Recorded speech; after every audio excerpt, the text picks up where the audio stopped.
نوی کور نوی ژوند د بی بی سی رادیویي ډرامه.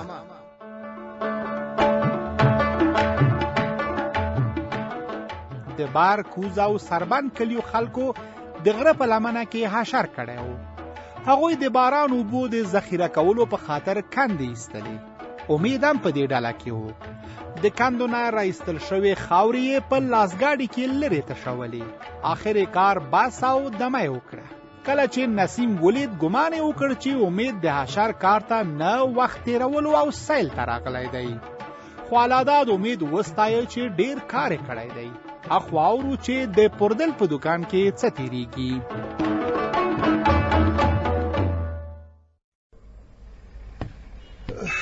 صاحب مهربانه، د ولسوالۍ د بازار دا ګردونه به کله ختمیږي. هره ورځ دکان پاکوم، خو سبا به پنډ پنډ ګردونه په الماریو پراته وي. لرې د له مخې پردل خانه وایم هر څوک دې له تا نه دوکانداري زده کړي. ستړی مشې ناظر ګله، په خیرونو دا خبره دې څنګه وکړه؟ خیر وسې تا ته دې ویل شي ما باید اول له تا سره څو میاشتې شاګردي کړې وای او بیا مې دوکان جوړ کړی وای. زما له صفتونو تېرېږه صاحبه مهربانه. دا ښه دی چې تا د ولسوالۍ بازار کې دوکان نه دی جوړ کړی، ګنې اوس به دې ځان د غفار غوندې خیر ته کېنولی وی. لرې دې له مخې له تا سره سیالي زما په وس کې نه ده. که د ولسوالۍ په بازار کې مې دوکان جوړ کړی وای نو اوس به زه خیر ته ناست وی له خیره سره.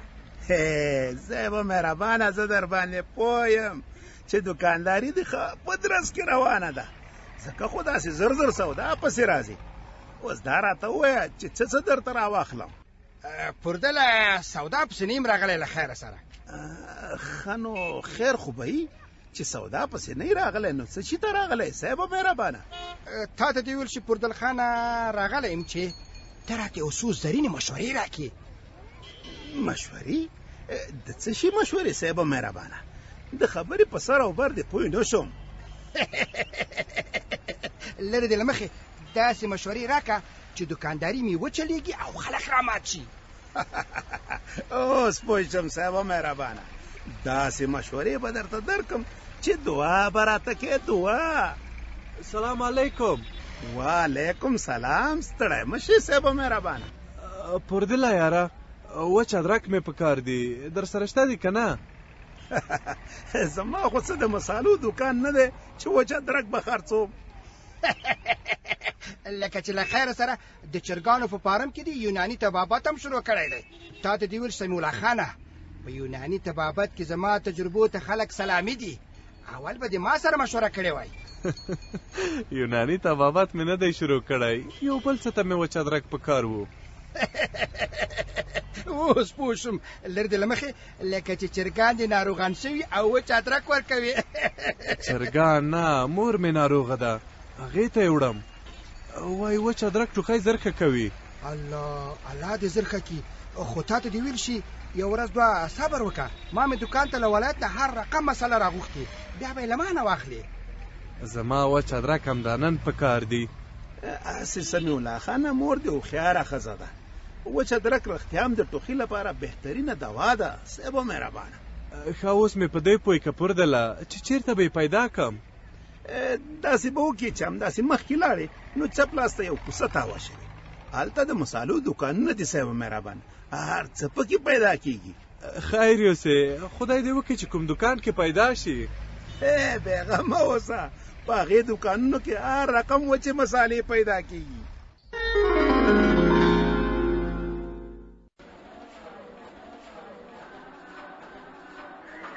شمسه، وا شمسه، تا ته وایم غږ مې نه اورې؟ څنګه دې دم په کڼو وهلی؟ اورم مجیبه، څه وایې؟ لږ ودرېږه. دا په پښه دې څه شوي چې داسې ګوډ ګوډ روان یې؟ زما د پښې غم مه کوه، دا وایه چې لاس دې څنګه دی؟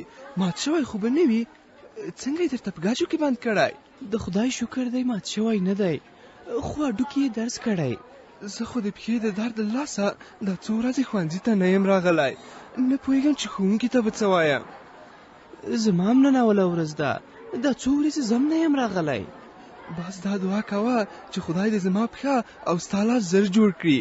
خو تا راته ونه ویل چې په پښې دې څه شوي؟ پوښتنه یې مه کوه، بس دعا کوه چې ښه شم. ما ته خو داسې ښکاري لکه چې پلار دې وهلی یې. نه، پلار مې نه یم وهلی. نو بیا پرې څه شوي چې داسې ګوډ ګوډ روان یې؟ په هغه شپه چې له تا نه بیل شوم او کور ته ورسېدم نو پلار مې دروازه بنده کړې وه. ما ویل که ټاک ټاک یې کم نو رسوا کېږم. اوس پوه شوم، لکه چې په دیوال کور ته اوښتې او غورځېدلی یې که نه؟ هو، مجبوره وم چې همداسې وکړم. ډېر باد وغورځېدم، نږدې مې پښه ماته شوې وه، خو خدای باچ کړم. ښه نو پلار دې در باندې خبر نه شو چې په هغه شپه چېرته تللی وې؟ مور او پلار مې دواړه را باندې خبر شول، ډېر راته په غوسه وو. سزا یې درکړه که نه؟ پلار مې ډېر په غوسه وو، ویل چې ژوندی دې نه پرېږدم، خو مور مې ترې خلاص کړم. ما ته مې پلار ډېر په غوسه وو، څو وخته یې ډوډۍ را باندې بنده کړې وه. که رښتیا ووایم مجیبه، نو زه ته ښه پوره ملامت یو، هېڅ سم کار مو نه و کړی. زه یې منم، هم پښیمانه او هم ورباندې خفه یم. دا یې څه کوې؟ په کور کې م بې باوره شوم. له دې وروسته مې ګمان نه شي که خپلوانو کره مې هم پرېږدي. ما ته خو مې پلار وویل چې نور به یو ځای ته هم بې اجازې نه ځې، او مور مې راته نصیحت وکړ چې بیا داسې کار ونه کړم او یو ځای ته هم په پټه لاړ نه شم. خو خدای دې وکړي چې د مور او پلار خبره دې په مغزو کې ونیسې. خامخا یې نیسم. له دواړو سره مې ژمنه وکړه چې نور به یو ځای ته هم بې اجازې نه ځم. توبه مې وویسته چې بیا به هېڅکله ورته دروغ نه وایم. آفرین، دا دې سم کار کړی. تا ته لکه چې پلار ښه وهل درکړي که څنګه؟ وهل یې را نه کړل، خو څو وخته یې را باندې ډوډۍ بنده کړې وه. ویل یې دا ځل دې معاف کوم. ښه، دا شکر چې وهلی نه یې. له ما نه مې مور او پلار تا غوندې ژمنه واخیسته چې بیا به ورته دروغ نه وایم او هر ځای ته چې ځم اجازه به اخلم. که رښتیا ووایم نو زه خو خوشحاله یم چې مور او پلار مې خبر شول، ګنې خامخا به یوه ورځ په لوی غم اوښتو. بس دې کې به مو خیر و شمسه، بیا مو د خدای له داسې کارونو ساتي. زما خو چې دا یاد وي بیا به په ژوند داسې کار ونه کم. زه دې ته خفه شوم چې مور او پلار ته مې ډېر خام شوم. فکر نه کوم که له دې وروسته مې په رښتیا باور وکړي. هغه څنګه خبره ده چې هر څه خام شي پخیږي، خو انسان چې خام شي بیا نه پخیږي. میندې او پلرونه مهربانه وي، اندېښنه مه کوه. فقط دومره وکړه چې له دواړو بښنه وغواړه او ډاډه یې کړه چې بیا به داسې کار نه کوې.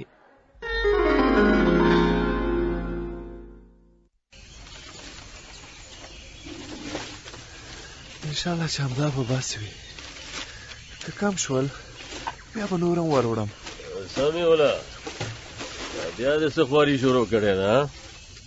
پلاره ستړی مه شې، دا خو مې د هوښیارۍ در باندې ختمه ده. وایم آفرین، هغه بل خو د ډېرې هوښیارۍ قمقل شوی، په ګټه وټه نه دی خبر. دا خبره دې څنګه وکړه؟ شکر د ګل خان لالا غوندې سړی خو په ټول کلي کې پرېږده چې په ټوله ولسوالۍ کې نشته. په هغې خو زه پوهېږم، خو وایم تا غوندې ورسره د ګټې فکر نشته. خو بزغلي د پام او خواري کوله، دا دی نن ترې نیالګي جوړ شوي او د خپلې خوارۍ ګټه ګوري. چې خواري نه وي یو کارم سور نه نیسي. بزغلي ډېر خلک کري خو ترې وچیږي. بس همداسې خواري کوه، خو په دې مې پوه که چې دا ټول نیالګي دی په څو او په چا خرڅ کړي؟ دا مې خرڅ کړي نه دي.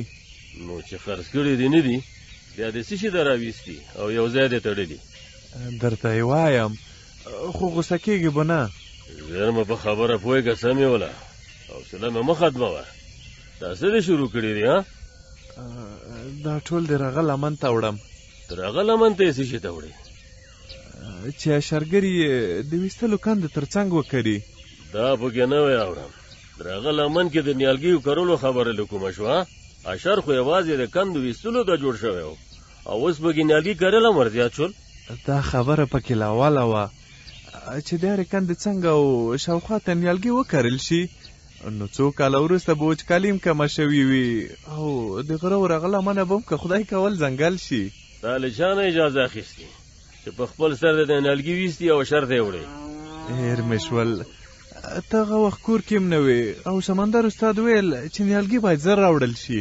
تا به ورته ویلی وای چې کندې ټول په شریکه وباسي، نو نیالګي دې هم ورته په شریکه پوره کړي. ته له خپل باغ نه ولې ورته پوره کوې؟ نسیم او څو نور کسان هم نیالګي راوړي. د خیر کار دی. هغه پاتې نیم هم چې خرڅ کم خپل سر راته پوره کوي. اوس ما ته خیر او شر مخه. خان خلک ما ته وایي او خاني راته تا شروع کړې ده. د څه شي خاني مې شروع کړې؟ د خبرو تیر شه. ژر د نیالګي د کلا شاوخوا وکړه چې بل کال ته راته د بخارۍ او نغري لپاره خرڅ شي. سږ کال مې بزغلی ډېر دی. د کلا شاوخوا ته به هم ښه ډېر نیالګي درته وکرم. خدا مې اوس د شر لپاره راویستې دي. ځواب د ژبې په سر دی. ښه پوهېږې چې داسې بې مشورې کارونه زما نه خوښېږي. خیر بل ځل به داسې کار نه کوم. خو ما ویل اشرکار چا تر خپلې وسې مرسته وکړه. د نیالګۍ مرسته زموږ په وس وه. 4 کال یې خرڅوو، دا 1 کال دې پکې لکه صدقه وي. اوس به درته څه ووایم چې راویستې دې دي نو وړی، خو چې نور یې هم راوړي بیا د دومره ډېر نیالګي باید نه وی راویستي. پلاره که لږ مې وړلی نو خلکو به خندل چې نوم یې په کندو کې نه ځایږي او ټول یې په شمار نیالګي راوړي.